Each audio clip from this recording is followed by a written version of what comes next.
పిల్లరా, ఈ మాసానికి మనం ధ్యానం చేసుకోబోయే అంశము క్రిస్మస్ యొక్క క్రీస్తు నరావతారము. క్రిస్మస్ యొక్క క్రీస్తు నరావతారము. పిల్లరా, ఈ వర్తమానమును పాత పుస్తకాలు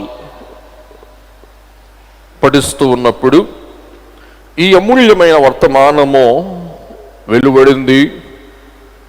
ఈ వర్తమానమును అందించిన వారు బిషప్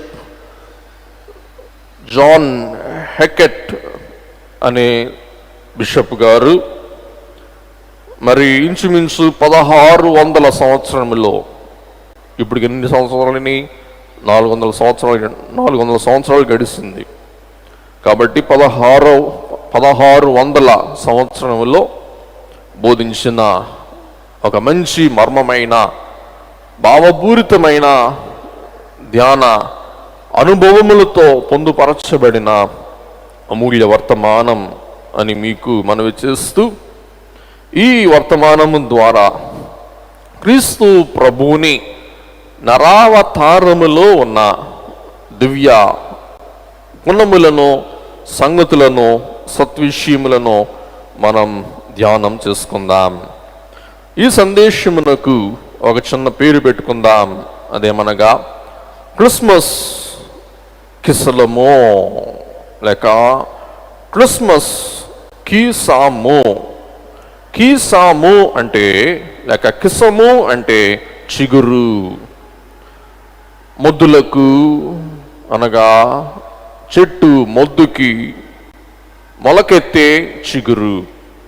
అలాగే మానవుడు చిగురించాలని, మానవుడు ఫలించాలని, మానవుడు పుష్పించాలని దేవుడే నరావతారిగా మానవ రూపముతో భూలోకములో అవతరించుట మనం ఈ క్రిస్మస్ కాల ధ్యానముగా గ్రహిస్తూ ఉన్నాం. ఇందులో మనం తెలుసుకోవలసిన ప్రాముఖ్య సత్యం ఏమై ఉన్నది అనగా, దేవుడు తన కుమారుని భూలోకానికి నరరూపధారిగా పంపిస్తూ ఈ వర్తమానమును ఆయనే తన దూతల ద్వారా పలువురికి అందించిన వారై ఉన్నారు. కాబట్టి ఈ కార్యమును సంకల్పించిన దేవుడు ఈ సంకల్పమును మానవునికి అందించు నిమిత్తం దేవుడు తన దూతలకు ఆజ్ఞాపింపగా, దూతలు భక్తుల యొద్దకు వచ్చి ఈ ఉపదేశమును అందింపగా, ఆ భక్తులు అందరికీ ఈ ఉపదేశమును అందించిన వారై ఉన్నారు. కాబట్టి ఒక్కొక్కరిని మనం మచ్చుకు తీసుకొని వారు ఎలాగున అందుకున్నారు, వారు ఎలాగున ఈ వర్తమానమును అందరకు అందించారు, అలాగే మనమును కూడా ఆ వరుసలో చేరిన వారమై ఉండి మనమును అందరికీ అందింపవలసిన వర్తమానము క్రిస్మస్ వర్తమానము అని మీకు తెలియచేయాలని మొదటి వరుస ప్రకారం ఆశిస్తూ ఉన్నాను. పిల్లరా, యోసేపు మరియలను తీసుకుందాం. ముందు యోసేపు మరియలకు ఈ వర్తమానం ఎవరు తెలియచేశారు? గబ్రియేలు దూత. గబ్రియేలు దూతకు ఈ వర్తమానం ఎవరు తెలియచేశారు? దేవుడు. ఇప్పుడు మళ్ళీ పై నుంచి కిందకు వద్దాం. దేవుడు తన దూతకు చెప్పగా, ఆ దూత వచ్చి యోసేపుకు మరియకు తెలియచేశాడు. మరియ యోసేపులు ఈ వర్తమానమును ఏం చేశారు? అందరికీ బయలుపరిచాడు, అందరికీ విషదపరిచాడు. రెండవది గొర్రెల కాపరులు. ఈ గొర్రెల కాపరులకు పొలములో తమ మందను మేపుకుంటూ ఉన్న ఈ గొర్రెల కాపరులకు వర్తమానం ఎవరు అందించారు? దూత. ఈ అందుకున్న వర్తమానమును దూత ఎవరి యొద్ద నుండి అందుకున్నారు? దేవుని యొద్ద నుండి.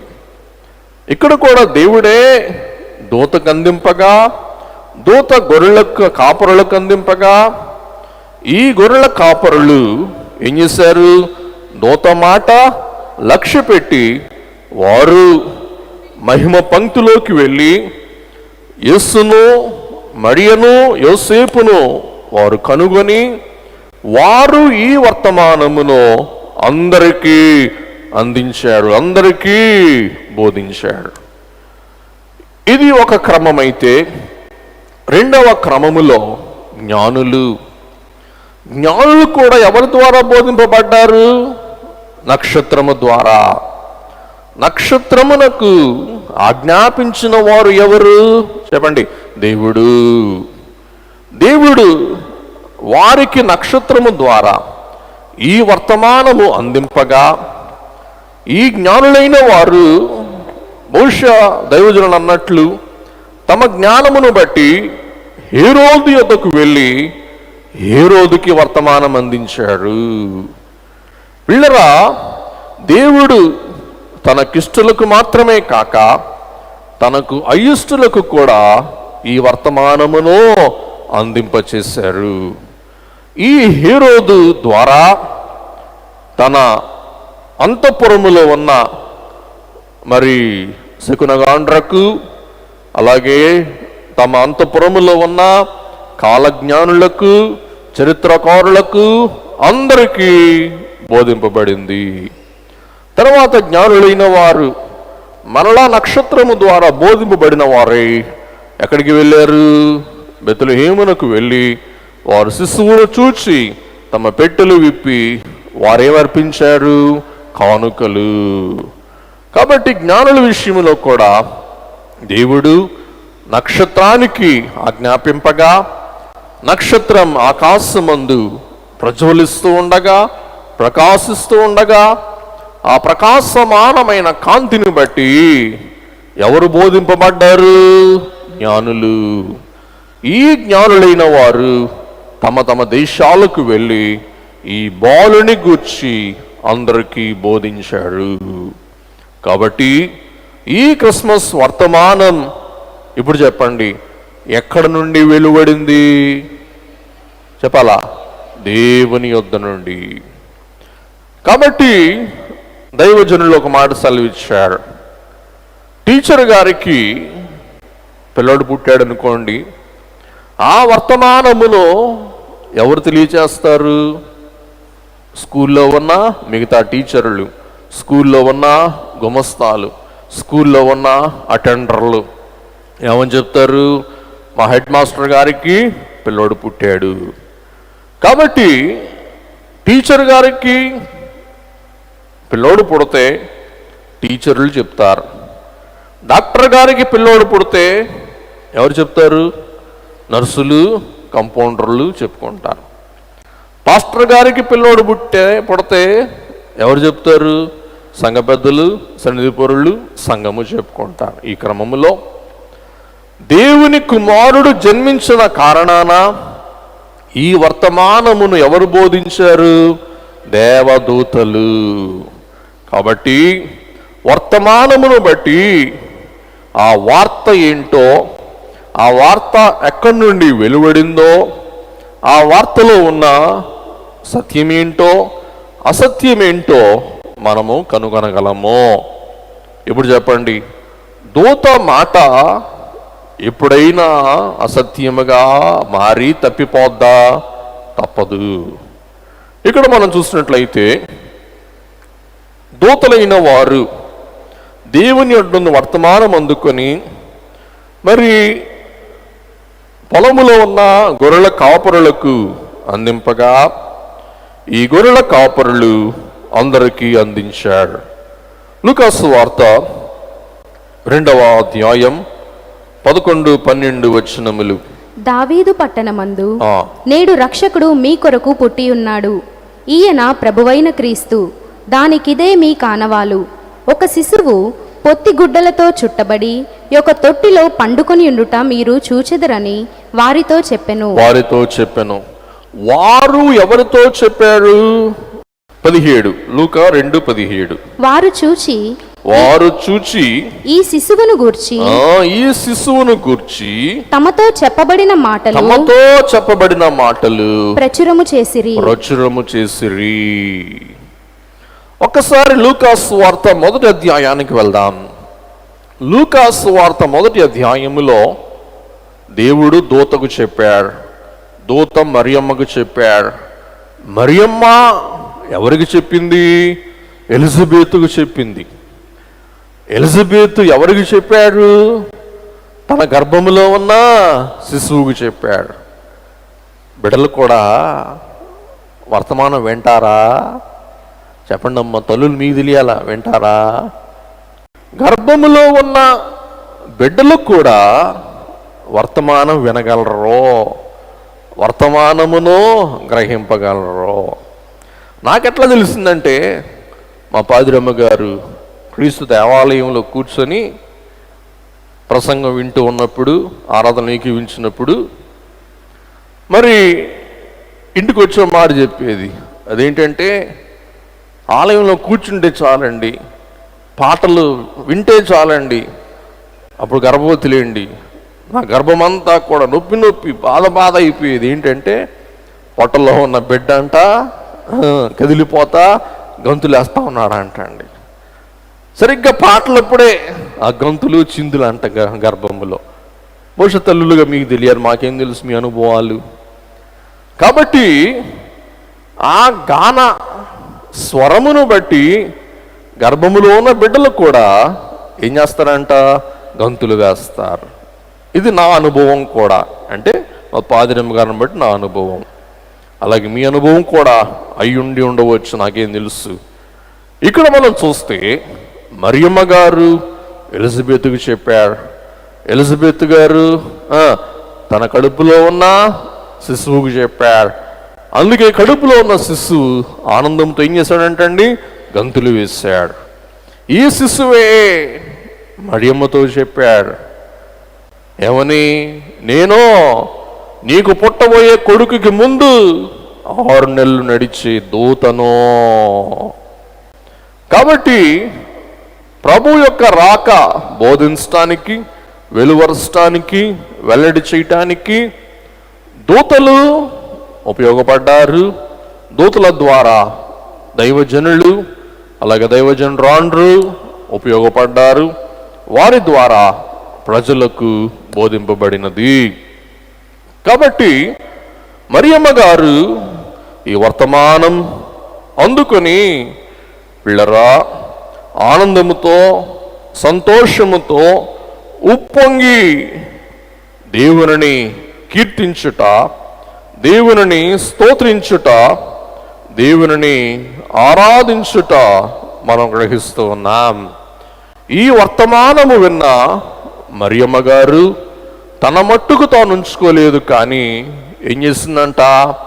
ఈ వర్తమానమును తనకు తీసుకుని వచ్చిన దూతకు లోబడింది, దూతకు విధేయురాలుగా మారింది. అంత మాత్రమే కాదు, ఈ వర్తమానం అందించిన దేవుని పొగిడింది, కీర్తించింది, మహిమపరచింది.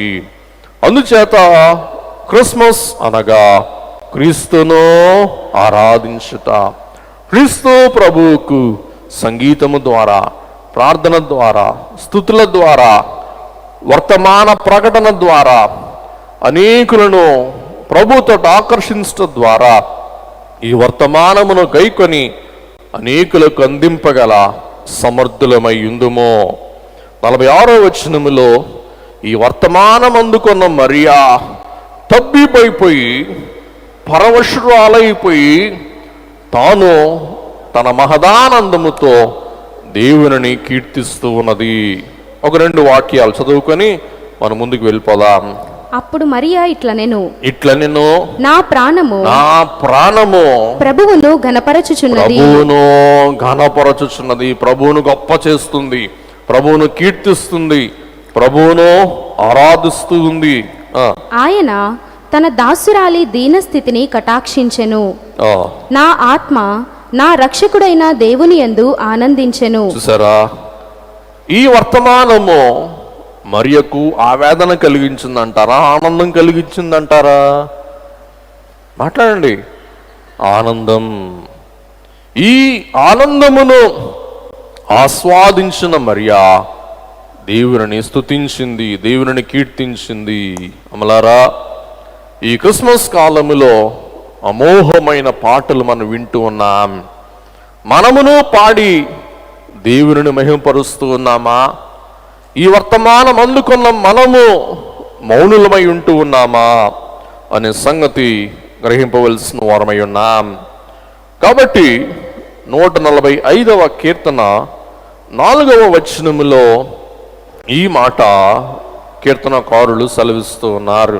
ఒక తరము వారు మరి ఒక తరము వారి ఎదుట నీ క్రియలను కొనియాడుదురు, నీ పరాక్రమ క్రియలను తెలియజేయుదురు. కాబట్టి ఒక తరము వారు మరి ఒక తరము వారి ఎదుట నీ క్రియలు కొనియాడుదురు, కీర్తించుదురు, ప్రస్తుతించుదురు, నీ పరాక్రమ క్రియలను తెలియచేయుదురు.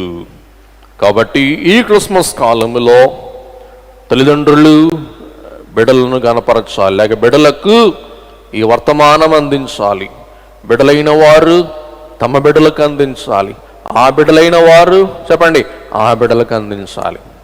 ఉదాహరణకు మచ్చుకి బహుశా దైవజనుని దగ్గర, మా తాతగారుల దగ్గర మా నాన్నగారు వర్తమానం అందుకున్నారు. మా నాన్నగారు అమ్మగారు ఆ వర్తమానం ఎవరికి అందించారు? మాకు అందించారు.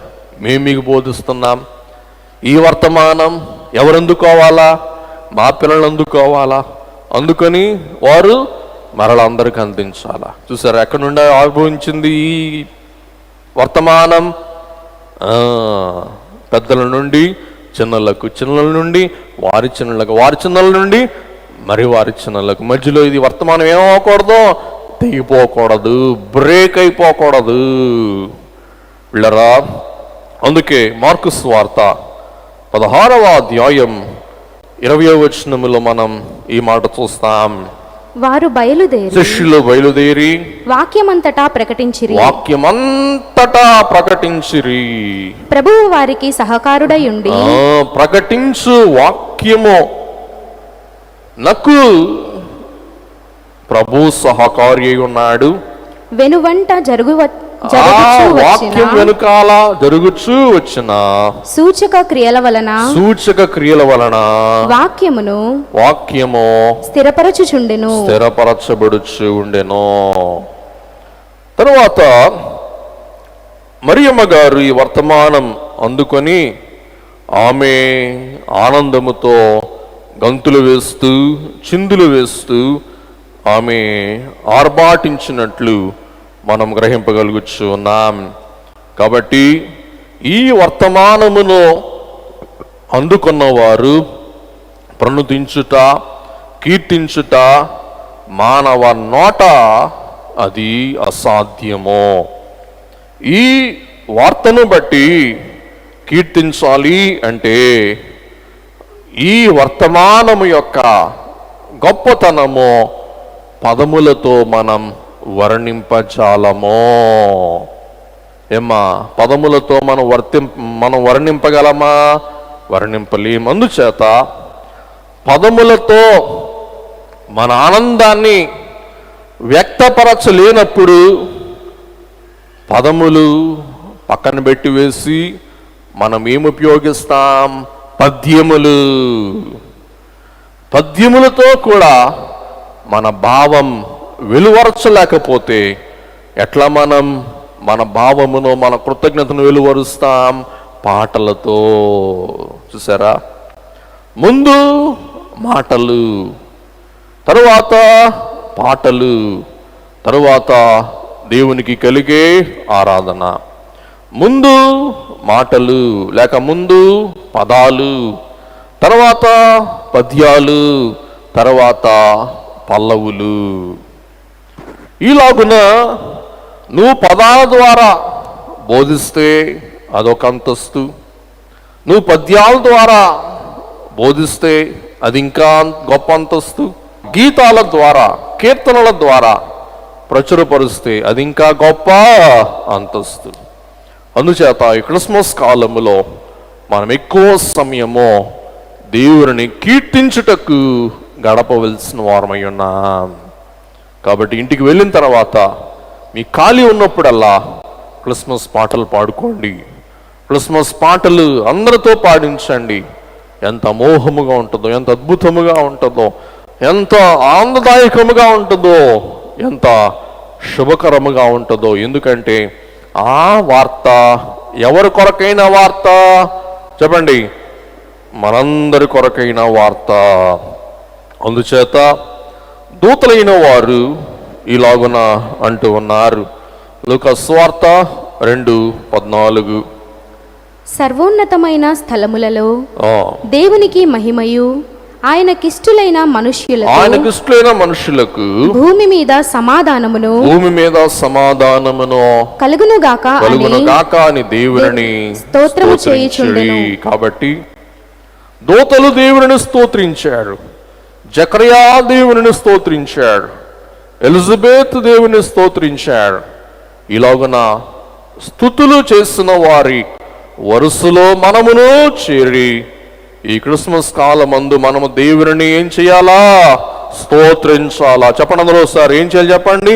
స్తోత్రించాలా.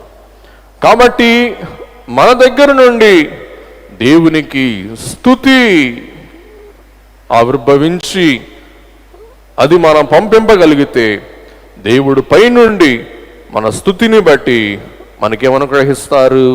ఆశీర్వాదం, ఆనందం, సంతోషం, సమాధానం అనుగ్రహిస్తారు. మనము స్తుతి చేయలేదనుకోండి, మనకు ఆనందం లేదు, సంతోషము లేదు, మనకి సమాధానము లేదు. అందుచేత అమలారా అయ్యలారా ఈ క్రిస్మస్ పాటల ద్వారా దేవుని కీర్తించండి. తర్వాత జ్ఞానులైన వారు ఎలాగూ కీర్తించాడు. జ్ఞానులైన వారు పాటలు పాడలేరు, జ్ఞానులైన వారు వర్తమానం అందించలేరు. జ్ఞానులైన వారు ఈ వర్తమానం అందుకున్న తర్వాత చెప్పండి వారు ఏం చేశారు? కానుకలు తెచ్చి అర్పించారు. కాబట్టి క్రిస్మస్ కాలోత్సవ కృతజ్ఞత ఒకరికి ఎలాగున విశిష్టముగా ఉందో, ప్రత్యేకముగా ఉందో మనం చూడగలుగుతూ ఉన్నాం. మంద కాపరులు పాటలు పాడలేరు, కానుకలు ఇవ్వలేరు, వారు పేదవారు. అందుచేత వారు ఏం చేశారు చెప్పండి? అనేకులకు ప్రచురం చేశాడు. అలాగే మరియా భక్తిపరురాలు, ధన్యురాలు.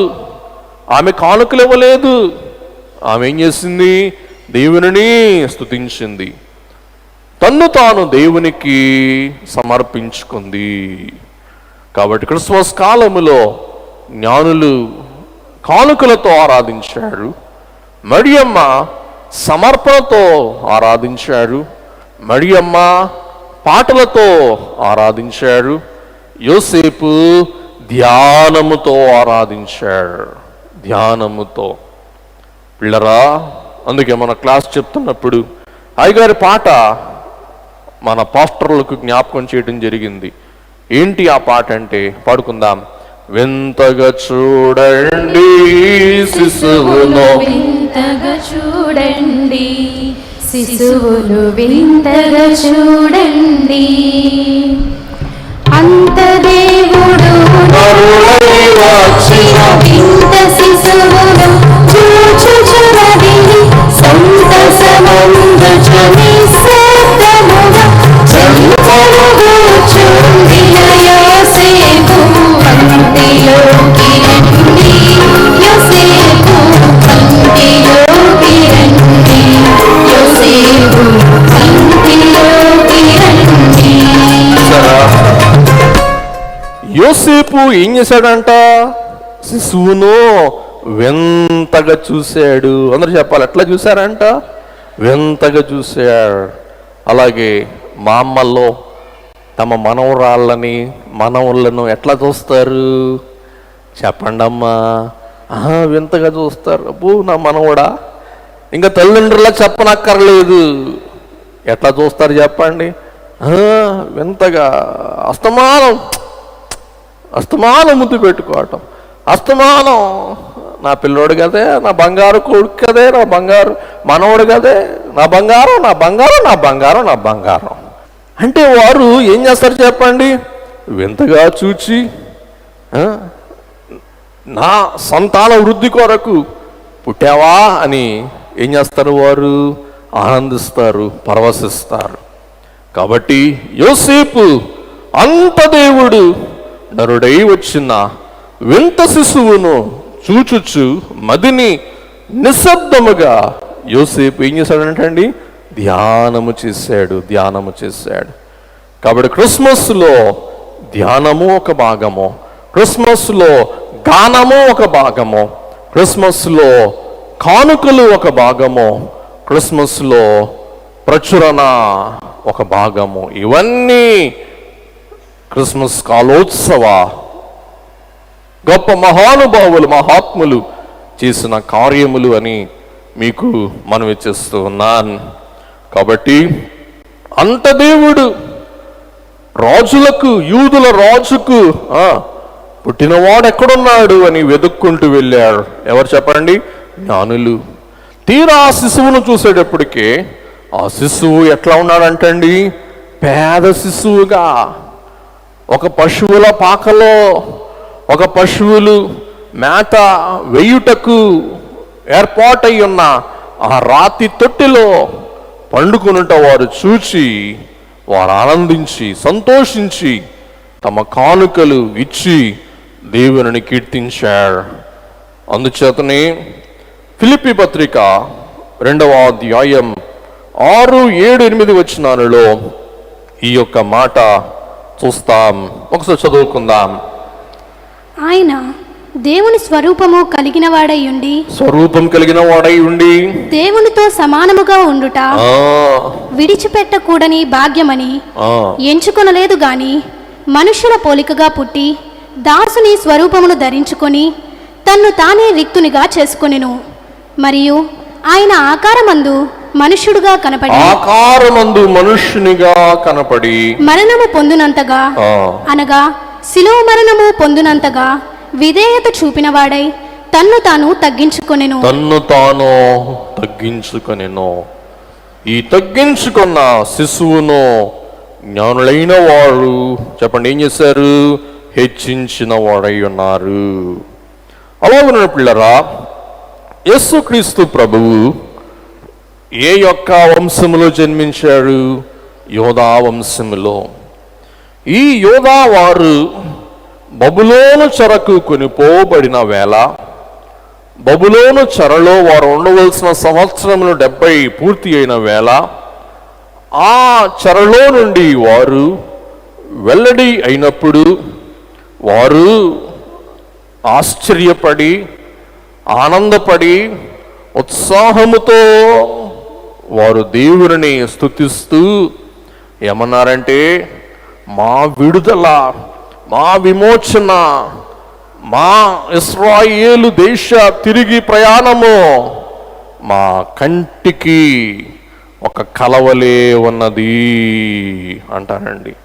వారికి ఎట్లా ఉందంటే చెప్పండి? ఒక కలవలే ఉన్నది. అందుకే కీర్తన గ్రంథములో కీర్తనకారుడు బబులోను చెరలో నుండి విడుదల పొంది తమ స్వదేశమునకు తిరిగి వచ్చిన వేళ ఈ కీర్తన కట్టి దేవుని మహిమపరిచిన వాడై ఉన్నారు. చదువుకుందామండి. 126, 1, 2, 3. సియోనుకు తిరిగి వచ్చిన వారిని యెహోవా చెరలో నుండి రప్పించినప్పుడు మనము కలకనిన వారి వలె నుంటిమి. మన నోటి నిండా నవ్వుండెను. మనము కల కనిన వారి వలె ఉంటిమి. మన నోటి నిండా నవ్వుండెను, మన నాలుక ఆనందగానముతో నిండియుండెను. అప్పుడు యెహోవా వీరి కొరకు గొప్ప కార్యములు చేసెనని అన్యజనులు చెప్పుకొనిరి. దేవుడు వీరి కొరకు గొప్ప కార్యములు చేసెనని అన్యజనులు చెప్పుకొనిరి. యెహోవా మన కొరకు గొప్ప కార్యములు చేసి ఉన్నాడు, మనము సంతోషభరితులమైతిమి. సరా, దేవుడు మన కొరకు గొప్ప కార్యములు చేసి ఉన్నారు, మనము సంతోషభరితులమైతిమి. 2020లో 2021లో మనం లాక్డౌన్లోకి వెళ్ళిపోయాం. ఎందరు కూడా తెలుసు. లాక్డౌన్ అయిపోయిన తర్వాత ఇంచుమించు 3 నెలల అంతేనా, 3 నెలల పైనే, 3 నెలలు లాక్డౌన్లో ఉండి 3 నెలలు లాక్డౌన్ తీసేసిన తర్వాత మనం బయటకు వచ్చినప్పుడు మన అనుభవం ఎలాగుంది చెప్పండి? ఇది కళ, ఇది నిజమా? మనం నిజంగా లాక్డౌన్లోకి వెళ్ళామా? మనం నిజంగా లాక్డౌన్లో నుండి బయటకు వచ్చామా? ఇది సాధ్యమా? ఇది జరిగిందా అని మనం ఏమైపోయేవారో, ఒక కలలోకములో ఉన్నట్లు మనం భావించుకున్న వారము అయ్యున్నామో. చెప్పండి, అవునా కాదా? మీరు మాట్లాడట్లా. కాబట్టి ఇశ్రాయేలు వారు కూడా 1 నెల 2 నెలలు, 1 సంవత్సరం 2 సంవత్సరాలు కాదు, ఎన్ని సంవత్సరాలు చెప్పండి? 70 సంవత్సరాలు వారు బానిసత్వంలో నుండి, వారి చెరలో నుండి విడుదలైన తర్వాత ఆ అనుభవం వారికి ఎట్లా ఉందంట? ఒక చెప్పండి, కలవలే వారికి కనబడినట్లు వారు దేవుని గానము చేస్తూ ఈ మాటలు రాస్తూ ఉన్నారండి. కాబట్టి సాతానుడు యోధా వంశము లేకుండా హరింప చేయాలని వాడు కంకణం కట్టుకున్న దేవుడు తన జనాంగమును ఏం చేస్తూ ఉన్నారు? కాపాడుకుంటూ, సంరక్షించుకుంటూ, నడిపిస్తూ ముందుకు తీసుకుని వెళ్ళారు. కాబట్టి గ్రీకు వారు రోమా వారి దాసత్వంలో నుండి, రోమా వారి చెరలో నుండి విడుదల పొందిన తర్వాత కూడా వారి అనుభవం ఇలాగే ఉందంట. మేము కల కంటున్నామా? ఇది నిజముగా జరిగిందా? పిల్లరా, వారు ఆనందముతో, దేవుని పట్ల ప్రేమతో వారు ఉప్పొంగి దేవుని మహిమపరచి గానము చేసి కీర్తించిన వారై ఉన్నారు. కాబట్టి మనమును జ్ఞానుల వలె ఆరాధిస్తూ ఉన్నామా? మంద కాపురుల వలె దేవుని దర్శనమును మనం చూస్తూ ఉన్నామా? మరియ వలె విశ్వసిస్తూ ఉన్నామా? ఎలిజబెత్ వలె విశ్వాసము కలిగి ఉన్నామా? జ్ఞానుల వలె ప్రయాసపడుతూ ఉన్నామా? యోసేపు వలె ధ్యానము చేస్తూ ఉన్నామా అనే సంగతులు ఈ క్రిస్మస్ కాలమందు మనం తలపోసుకోవలసిన అవసరం ఎంతైనా ఉన్నది అని మనం గ్రహించాలి. కాబట్టి ఈ యొక్క వింతైన దైవ రాక మన హృదయాలకు ఈ క్రిస్మస్ కాలములో ఆశ్చర్యం, ఆనందం, విడ్డూరం కలిగించవలసిన అవసరం ఎంతైనా ఉందని మీకు మనవి చేస్తూ ఉన్నాను. పిల్లరా, ఈ క్రిస్మస్ కాల పాత్రలు, సూత్రధారులు ఎవరో మనం గ్రహించుకుందాం. మొదటి సూత్రధారి మరియా. పిల్లరా, ఈ మరియా మామూలు పాత్రధారి కాదు, మామూలు సూత్రధారి కాదు, కానీ ఈమె గొప్ప పాత్రధారి, గొప్ప సూత్రధారి. ఎలాగంటే ఆమె తన గర్భములో ఎవరిని మోసింది? సర్వలోకమును, సర్వ సృష్టి అంతటిని, అంతరిక్షమంతటిని కూడా పాలిస్తూ ఉన్న ప్రభువును మరియమ్మ ఏం చేసింది చెప్పండి? తన గర్భములో తాను ధరించింది. మరియా గొప్ప పాత్రధారి. అలాగే క్రిస్మస్ కాలమందు మన హృదయము అను తొట్టెలో ఎవరిని పండుబెట్టుకోవాలి? యేసయ్యను, యేసు శిశువును. మరియమ్మ తన గర్భములో యేసు ప్రభువును ఇమిడ్చుకుంది. మనము ఈవేళ మన హృదయములో ఎవరిని అలవరుచుకోవాలా? ఎవరిని ఇనుమడింపజేసుకోవాలా? చెప్పండి ఒకసారి, గట్టిగా చెప్పండి. యేసయ్యనో, యేసు ప్రభువునో. తర్వాత పెద్ద సూత్రధారి ఎవరనగా క్రిస్మస్ బాలుడైన యేసు క్రీస్తు ప్రభువు. ఆయన దేవుని యొద్ద నుండి ఆది సంభూతినిగా జన్మించి ఆయన మన వంటి రక్త మాంసములతో భూలోకమున కరుదించిన వారై ఉన్నారు. కాబట్టి ఆ దేవుడే ఆదామవలైన వారి శాపం పరిహారము చేయుటకు ఆయన శాపగ్రాహిగా భూలోకములోనికి ప్రవేశించిన వారై ఉన్నారు. పిల్లరా, ఈ శాపము ఏంటో మనందరూ కూడా తెలుసు. ఆదికాండం 3:16. ఆయన స్త్రీతో, నీ ప్రయాసమును నీ గర్భవేదనను నేను మిక్కిలి హెచ్చించెదను, వేదనతో పిల్లలను కందువు, నీ భర్త ఎడల నీకు వాంఛ కలుగును, అతడు నిన్ను ఏలునని చెప్పెను. కాబట్టి ఈ శాపమును పరిహారము చేస్తున్న వారు చెప్పండి, ఎవరై ఉన్నారు? క్రీస్తు యేసు ప్రభువై ఉన్నారు. అలాగే ఆ మహిమ తొట్టి యొక్క స్థితి మనం చూసినట్లయితే, వారికి సత్రములో స్థలము లేనందున యేసుక్రీస్తు ప్రభువును ఎక్కడ పరుండబెట్టారండి? పశువుల తొట్టిలో. కాబట్టి కన్యా గర్భము ధరించుట అను మర్మము ఇప్పటికీ కూడా అగమ్యమో. ఇంకోసారి చెప్తా, కన్యక గర్భము ధరించి బిడ్డను కన్నుట నేటికి కూడా అసంభవముగా, అమోహముగా, మనకు అగమ్య గోచరముగా మనకు కనబడుతూ ఉంది. అందుచేత వీళ్ళరా, కైసర్ ఔగుస్తు చక్రవర్తి తన శత్రువులపై పోరాడి జయించి తిరిగి తన దేశానికి విజయముతో వచ్చిన తర్వాత ఈ కైసరు ఏం చేశాడంటే, జానస్ అనే దేవత గుడి తలుపులు మూసివేశారంటండి.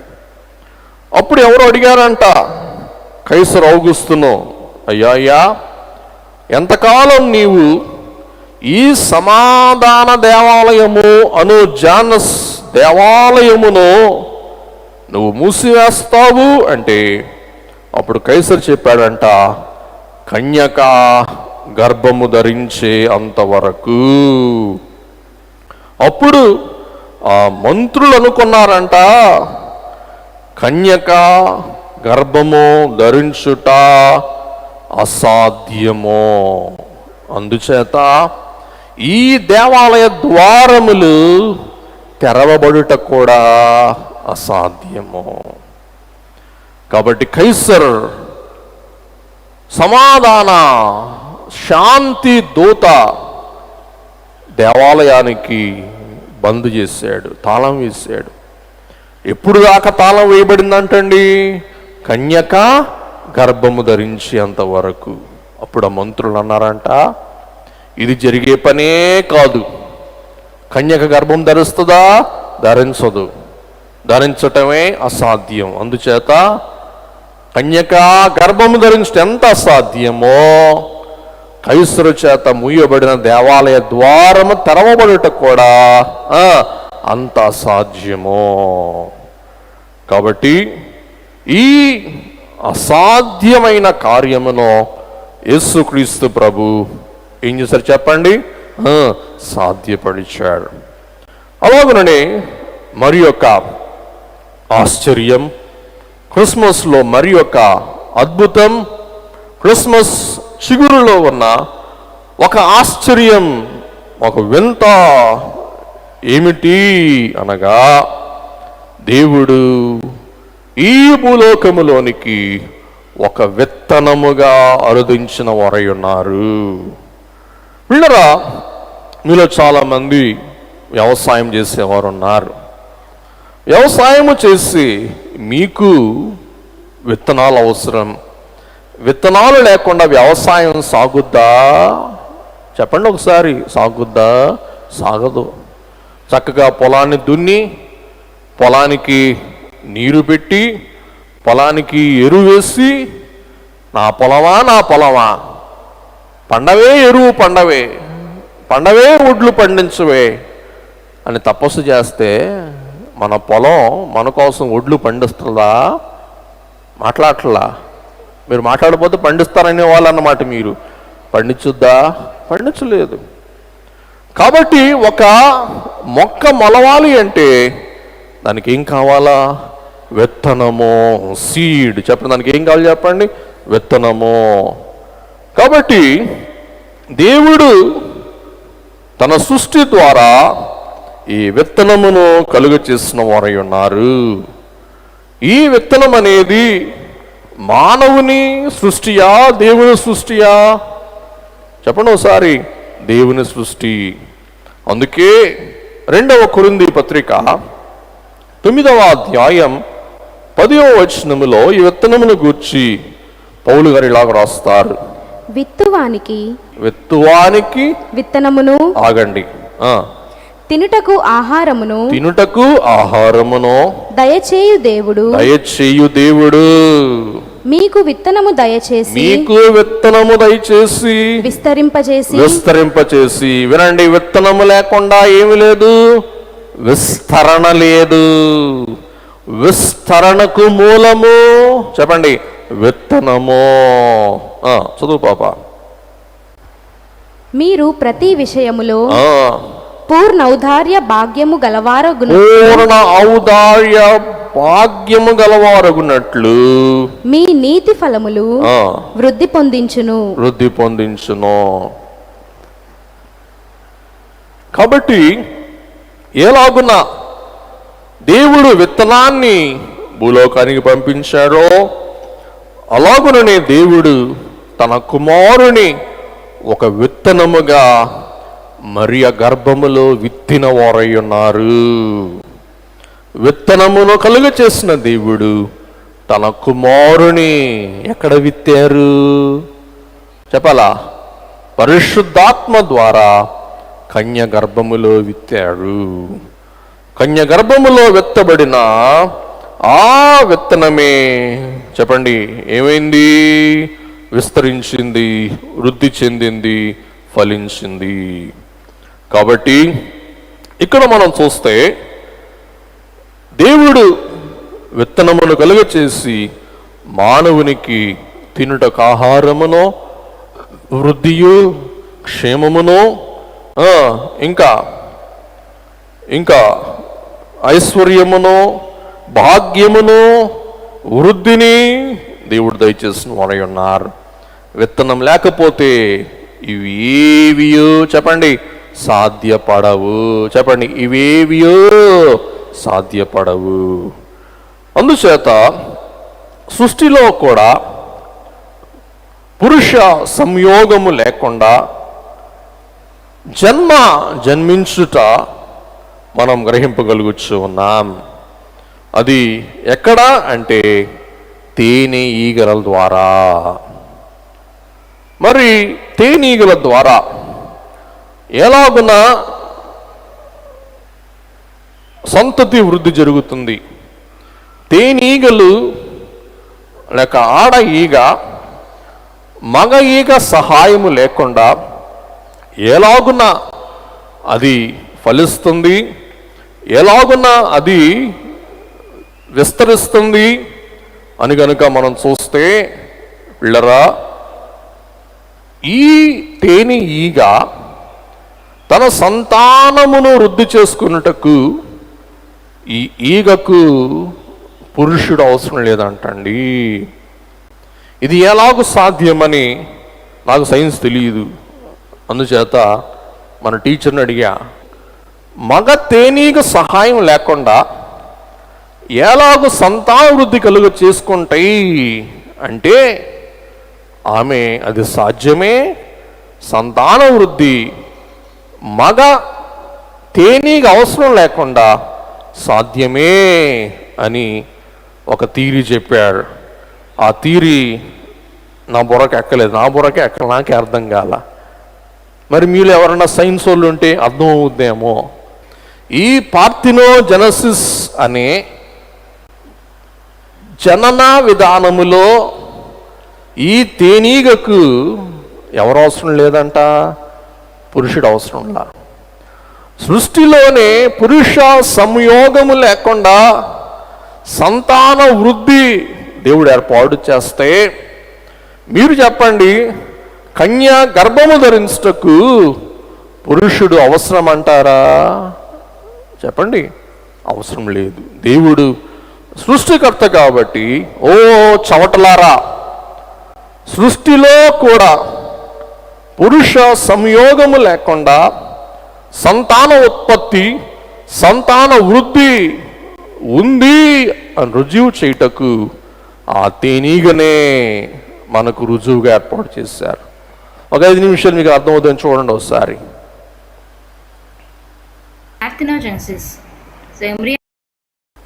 తన సంతాన ఉత్పత్తి కొరకు అక్కడక్కడ మరి పువ్వుల మీద, మొక్కల మీద ఉంచబడిన ఆ విత్తనమును సాధారణంగా చేసుకొని తన కన్యత్వమును కోల్పోకుండా ఈ ఈగ ఏం చేస్తుందంటండి, సంతాన ఉత్పత్తి కలుగ చేస్తుంది.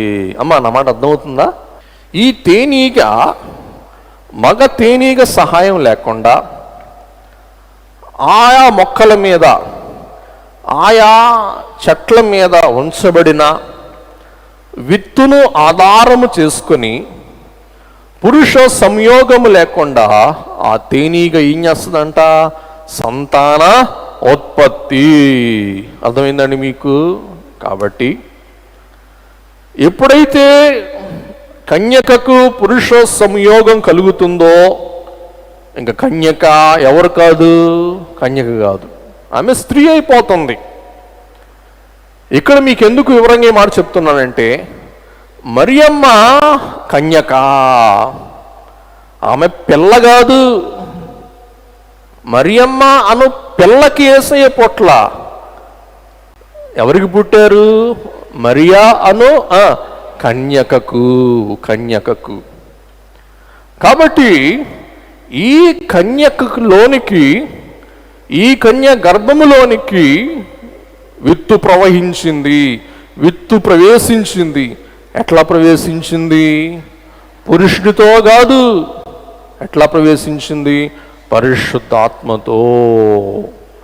పరిశుద్ధాత్మతో ఆ విత్తు మరియా గర్భములోనికి ప్రవేశిస్తున్న బట్టి మరియా గర్భము ఆ విత్తునందుకొని తన యొక్క గర్భములో ఒక శిశువును ఏం చేసింది చెప్పండి? తయారు చేసుకుంది. అలాగున సృష్టిలోనే ఈ వింత మనము చూస్తూ ఉన్నాం. మరియలో ఈ వింత అసాధ్యం అంటారా? చెప్పండి, అసాధ్యం కాదు. అందుచేతనే యెషయా 7:14లో ఈ మాట మనం చూడగలుగుతున్నాం. కాబట్టి ప్రభువు తానే ఒక సూచన మీకు చూపును, ఆలకించుడి, కన్యక గర్భవతి అయి కుమారుని కని అతనికి ఇమ్మానుయేలని పేరు పెట్టును. కాబట్టి క్రిస్మస్ కిసమో అంటే చిగురు, ఇంకొక చిగురించుటకు ఒక మంచి సాదృశ్యం అహరోను కర్రా. అందు చెప్పండి, అహరోను కర్రా. అహరోను కర్రకు సారము లేదు. అహరోను కర్ర ఎండిపోయిన కర్ర. చెప్పండి, అవునా కాదా? ఎండిన కర్ర అహరోను కర్ర. ఎప్పుడైతే అహరోను కర్ర ప్రత్యక్ష సాక్ష్య గుడారములోనికి ప్రవేశించిందో వెంటనే అహరోను కర్ర ఏమైందండి? చిగురించింది. అందరూ చెప్పండి ఒకసారి, ఏమైంది చెప్పండి? చిగురించింది. ఈ అహరోను కర్ర ఎండిపోయిన కర్ర, సారము లేని కర్ర సారముతో ఫలించటానికి దేవుని వాక్కు, దేవుని శక్తి, దేవుని ప్రభావము పనిచేసింది. చెప్పండి, అవునా కాదా? అలాగే శారా కూడా సారము కోల్పోయింది. సారము కోల్పోయిన శారా గర్భవతి అయింది. ఎట్లా గర్భవతి అయింది? దేవుని శక్తిని బట్టి, దేవుని మహత్తును బట్టి, దేవుని అద్భుతమును బట్టి. తర్వాత మనం చూసినట్లయితే వీళ్ళరా ఎలిజబెత్ కూడా ఎవరు చెప్పండి? వృద్ధురాలు. ఎవరు చెప్పాలా? ఎలిజబెత్ ఎవరు చెప్పండి? వృద్ధురాలు. ఈ వృద్ధురాలైన ఎలిజబెత్ కూడా బిడ్డలను కనిందంటే అది ఎట్లా సాధ్యపడింది? దైవ విత్తు. అందరూ ఒకసారి, దైవ విత్తు, దేవుని యొక్క విత్తనము. ఒకసారి వాక్యములో అహరోను కర్ర గురించి ఆలోచిద్దాం. సంఖ్యాకాండం 17వ అధ్యాయం 8వ వచనం. మరునాడు మోషే సాక్ష్యపు గుడారములోనికి వెళ్ళి చూడగా లేవి కుటుంబముకి సంబంధించిన అహరోను కర్ర చిగిర్చి ఉండెను. అది చిగిర్చి పువ్వులు పూసి బాదము పండ్లు గలదాయను. కాబట్టి మరియా గర్భములో దేవుడు ఆత్మ ద్వారా ఒక విత్తనమును పంపించి ఆమెను ఒక తల్లిగా మార్చుట మనం చూస్తూ ఉన్నాం. అందుచేతనే మరియా దూత వర్తమానం అందుకున్న తర్వాత దూతను అడుగుతూ ఉంది, ఇది ఎలాగూ సాధ్యమో? నేను పురుషుణ్ణి ఎరుగని దానిని. డాక్టర్ గారు లూకా గారు రాస్తారు ఈ మాట. డాక్టర్ లూకా గారు కూడా ఈ మాట, ఆ కాలపు స్పెషాలిటీ డాక్టర్గా ఉన్న లూకా గారు కూడా ఈ మాట తన సువార్తలో రాశారు. అంటే ఇది ఎంత వాస్తవమో దాన్ని బట్టి మనం చెప్పండి గ్రహిస్తూ ఉన్నాం. 35 లూకా 1:35. దూత పరిశుద్ధాత్మ నీ మీదికి వచ్చును. పరిశుద్ధాత్మ నీ మీదికి వచ్చును. సర్వోన్నతుని శక్తి నిన్ను కమ్ముకొనును గనుక పుట్టబోవు శిశువు పరిశుద్ధుడై దేవుని కుమారుడనబడును. చూసారా? ఇక్కడ మనం ఒక మాట గ్రహించి ముగించుకుందాం. పరిశుద్ధాత్మ శక్తి నిన్ను కమ్ముకొనుట. ఇంగ్లీష్ భాషలో మనం చూస్తే ఓవర్ షాడో అంటే పరిశుద్ధాత్మ శక్తి నీ మీద పడుతుంది. పిల్లరా, పరిశుద్ధాత్మ శక్తి ద్వారా నీవు గర్భము ధరిస్తావు. ఇక్కడ షాడో అనేది కలగాలంటే ఒక వస్తువు అనున్నది అడ్డంగా మనం ఉంచాలి. నీడ ఎప్పుడు వస్తుంది చెప్పండి? ఏదన్నా ఒక వస్తువు నిలబెట్టినప్పుడు. ఎండలో మీరు నించుంటే ఎండ మీ మీద ప్రకాశించినప్పుడు ఆ నీడ పడుతుంది. చెప్పండి, అవునా కాదా? కాబట్టి సూర్య కాంతిని బట్టి, సూర్యకాంతిలో నిలిచి ఉంటును బట్టి, సూర్యకాంతిని మనం అడ్డుకొనుటను బట్టి మన నీడ మన ముందు పడుతుంది. అర్థమైంది కదండి? దీని వాక్య భావం చెప్తాను, అందుకు మీకు వివరంగా చెప్తున్నా. సూర్య కిరణాలు భూమి మీద పడకుండా మనం అడ్డుకున్నప్పుడు భూమి మీద ఏం పడుతుంది? నీడా. ఎందుకు ఈ మాట చెప్పానంటే దేవుని ఉగ్రత మానవుని మీద పడకుండా దేవుని ఉగ్రతను బట్టి మానవుడు నశించిపోకుండా పిల్లరా దేవుడే తన కుమారుని నీడగా నిలిపిన వారై ఉన్నారు. కుమారుని నీడను బట్టి దేవుని ఉగ్రత మన మీదకు రాదు. ఇంకోసారి చెప్తున్నా, క్రీస్తు ప్రభు యొక్క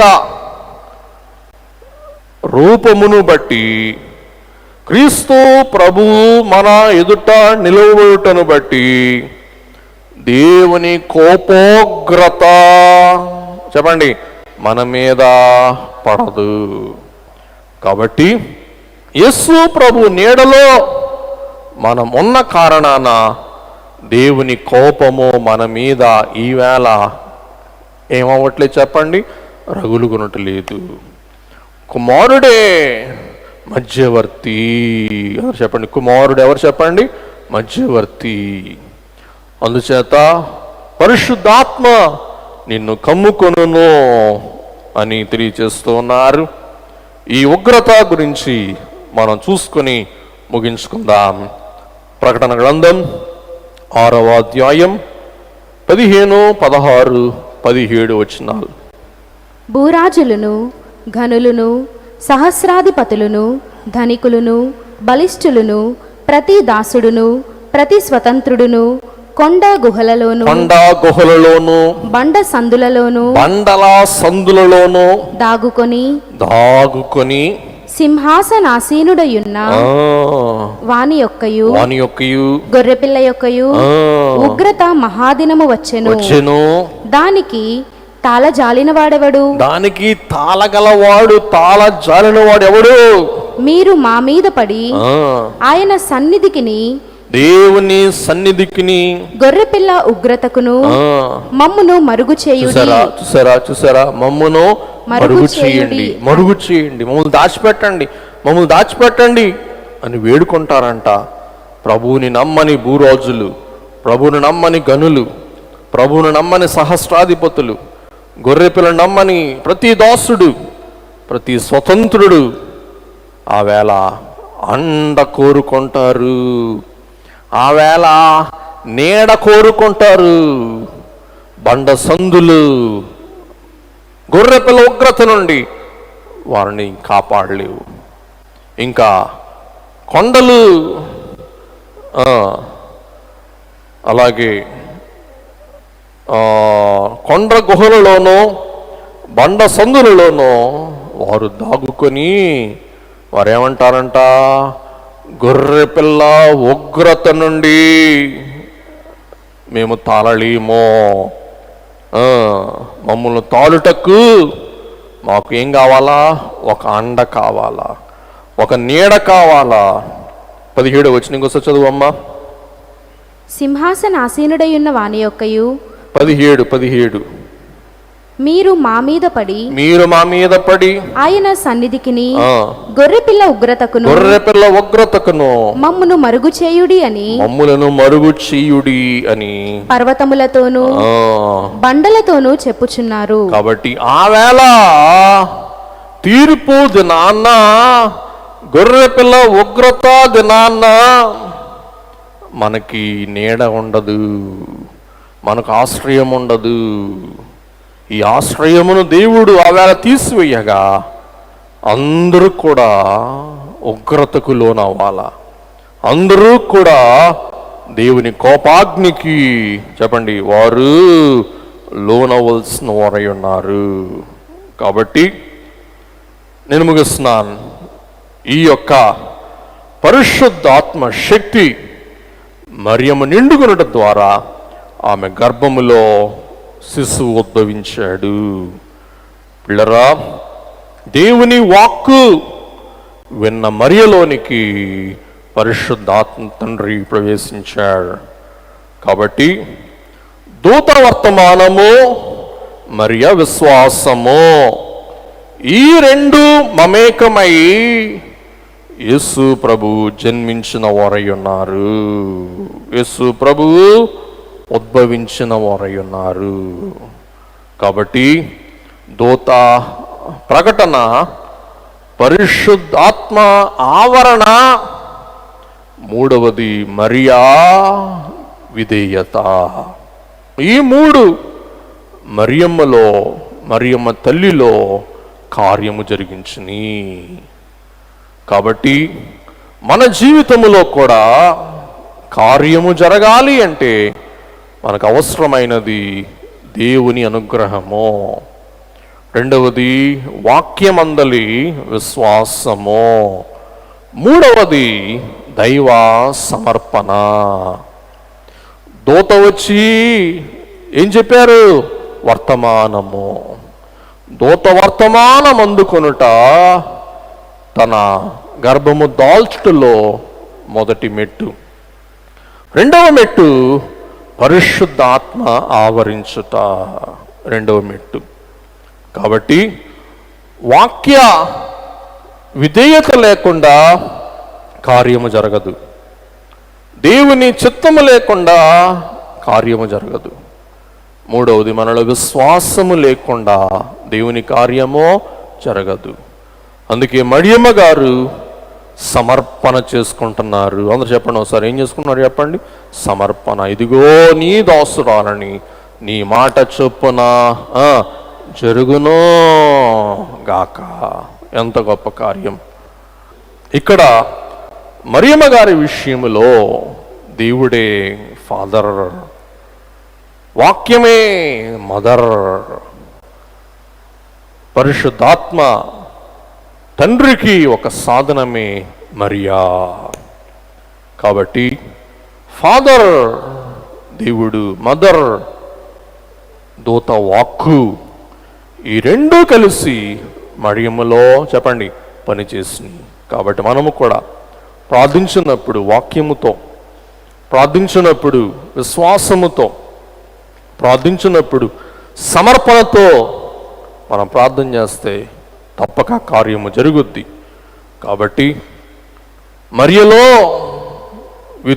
విత్తిన దేవుడు మనందరిలో ఈవేళ ఆ విశ్వాస విత్తును, వాక్య విత్తును విత్తి మరియ వలె ప్రభువును ధరించేవారముగా, ప్రభువును కీర్తించేవారముగా, ప్రభు యందు ఆనందించేవారముగా, ప్రభువును ప్రస్తుతించేవారముగా మారగల ధన్యత పరిశుద్ధాత్మ తండ్రి ద్వారా ప్రభు మనలో సాధ్యపరచును గాక. ఆమేన్.